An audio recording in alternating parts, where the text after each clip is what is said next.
All right, welcome to our Facebook Live. The subject for today's chat is why TM is easy. And I was thinking about this, and I would say the fundamental principle behind it is that TM works with the mind rather than against it.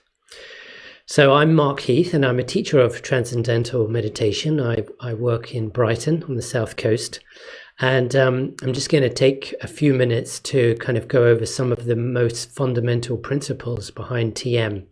A lot of folks come because they're looking for some peace of mind. So looking for more of the positive, i.e. peace of mind, balance, stability, calmness, less of the negative, less worries, less stress, less tension. And, one can kind of take multiple approaches to making some sort of internal change.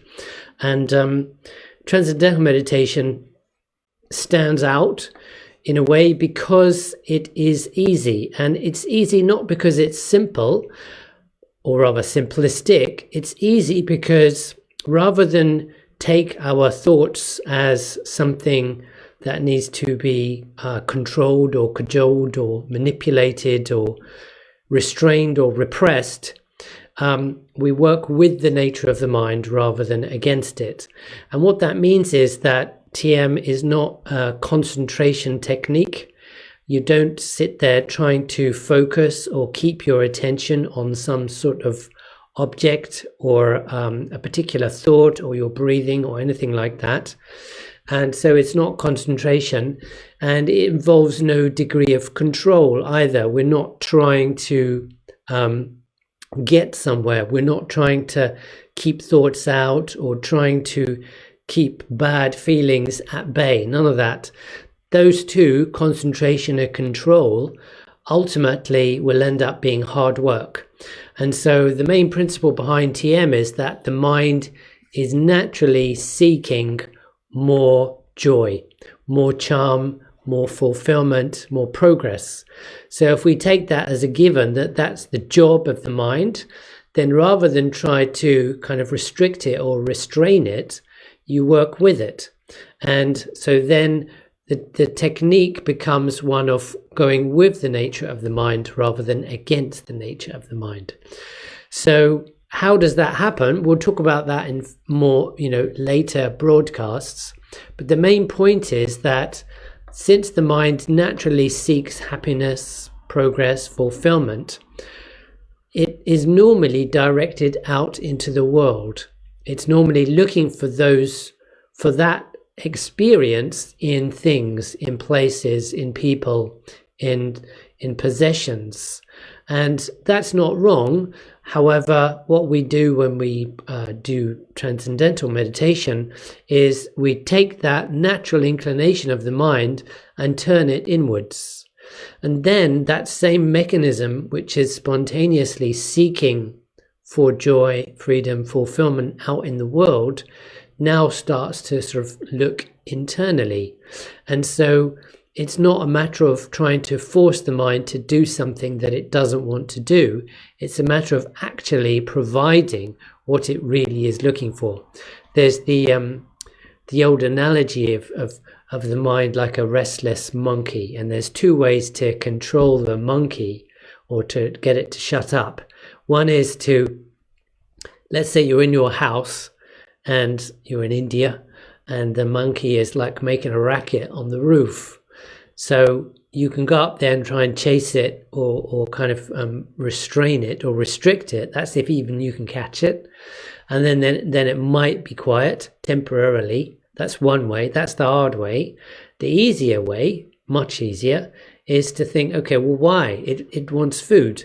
So you give it what it wants. You give it some nuts or something, and then it's pacified because then the mind has found, or the monkey has found what it wants. Same with the mind. The mind is not naturally restless. It's only restless because it's not getting what it seeks, which is to be found inside. It will never be found outside because stuff outside is continually changing, and also a lot of times it's beyond our control. So what we need to do is to give the mind a way to find its own peace, stability, contentment internally. And that's what TM is. So really you're kind of coming back to yourself. That in no way should be hard. It should not. By definition, to be yourself should not be hard. And that's why we say TM is easy. It's easy because it's not control, it's not concentration, it's not monitoring your thoughts or anything like that. It's natural, and natural means simple, it means easy. So there we go. There's my little riff on why TM is easy. I'm going to see if there are any questions. If you've got any questions, by the way, type them away in the comments now, and I'll endeavour to answer them. I'm going to take a little sip of water while you can give you a chance to type a question if you've got one.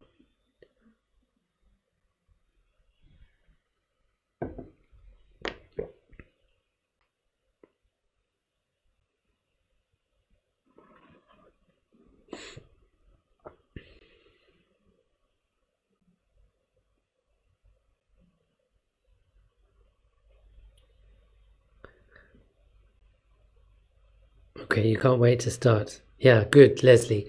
So hopefully, depending on where you're living, technically we can teach TM in an office setting. So I know that in central London, we rent a premises for teaching. So they've started restarted teaching there because it's in an office setting which has all the sort of social distancing and the sterilisation and all that. And but a lot of TM centres operate out of combined house stroke centre, at least for sure in Brighton. That's how we operate. So those facilities can't quite get going yet because you're not allowed to go into someone's house. So it depends where you're living, but hopefully it'll happen soon. Things seem to be loosening up and softening up.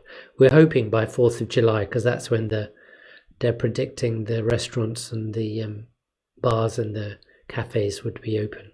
So fingers crossed. Alexander, I just answered your question. Yeah. So as I said, depends where you're based. If you're in central London, you can start now. Sam is asking, is payment taken during the first session and how does that work? Yes, the payment, you can pay for the course in two ways. One is upfront as a lump sum. The other is to pay a deposit, which is generally a quarter, and then you spread the remainder out over the remaining 3 months. So if your fee is say £390, then you pay just shy of 100, and then it's 100, 100 and 100 the following 3 months so that you can get going on the course. Okay, I live in Southampton but can't travel to London. So Leslie, yes, get in touch with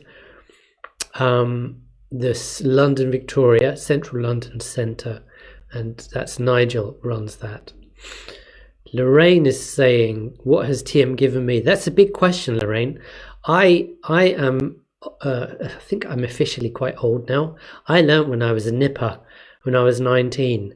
And so my TM journey has kind of been in stages, I would say. Initially, and that's always the most sort of dramatic because of the contrast. I noticed that I felt a lot more emotionally stable. I ceased to play games to get people to like me, which I must have been doing because I noticed when it disappeared, it was a great relief. So as a 19-year-old, I think that's probably games that a lot of 19-year-olds play, or teenagers, is that you want to be liked and you lose your integrity to be liked and approved of and all that mess. So that pretty much vanished very quickly, which was a massive relief and quite striking. That was initially, and then if we take a longer view, it got me interested in consciousness and enlightenment and why we suffer, meaning of life, all that deeper stuff. But that came later. It gave me answers to questions and the experience of those answers as well. So that's so we have the initial impact, which was very dramatic and very like a relief and an increase of stability, being myself, you could say, and then more of an ongoing thing of an interest and understanding of why we suffer, basically, because I was always interested in that, why we suffer, and if there's ways not to. To me, that's it's not the only question, it's the question. There you go. TM teachers always look so healthy. Yeah, I sleep. I make sure I get enough sleep. When I was shortly after learning to meditate, I think it must have been 20, I vowed to stop using an alarm clock in the morning because I hated having my sleep disturbed. So I decided, well, in order to do that and to stay healthy, you need to go to bed earlier. So that was the habit that just came about. Apart from when you have to get an early flight or something, but general circumstances, no alarms. Can you develop a religious practice through TM? TM, if you're religiously inclined, or spiritually inclined, or philosophical, whatever your inclination is, then TM works on what you are. So if I was a Christian and I grew up in a Christian household and I was okay with Christianity and it was a big deal to me, my Christianity, then TM would help me appreciate my Christianity more. It would probably deepen my experience, let's call it my spiritual connection, because TM itself is a technique that changes the experiencer. It doesn't necessarily change what you do. It might or might not, but it changes the experiencer. So it enhances whatever your inclinations are. I love David Lynch's quote. He does TM, and he says the thing about meditation is that you become more you. So whatever you are, you just become more settled in that.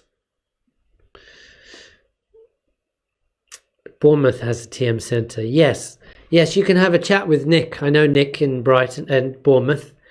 Get in touch with him. Yeah. If anyone's in Brighton, I'm trying to sort out a facility which is in the town. They're meeting this week to sort of think about reopening. Is it going to be difficult with COVID-19? No, it may be challenging, but it's not going to be difficult. There's always ways. You can always work around things so that everyone can get going. Okay. I think that's it. Thanks for your questions. It's nice to have an audience. Do I know if the TM Centre in Bournemouth is open? I don't know. Drop him a line. Drop him a line. You just go to the TM website, uk.tm.org, punch in your postcode, and then you'll see there's a map kind of function, and you can get the contact details for the TM centres, or just Google TM Bournemouth. Okay, I think that's all the questions I see. Great, thank you for being there. I'll sign off. I'll wish you a pleasant Sunday evening, and I'll be back doing this next week, same time. Bye for now.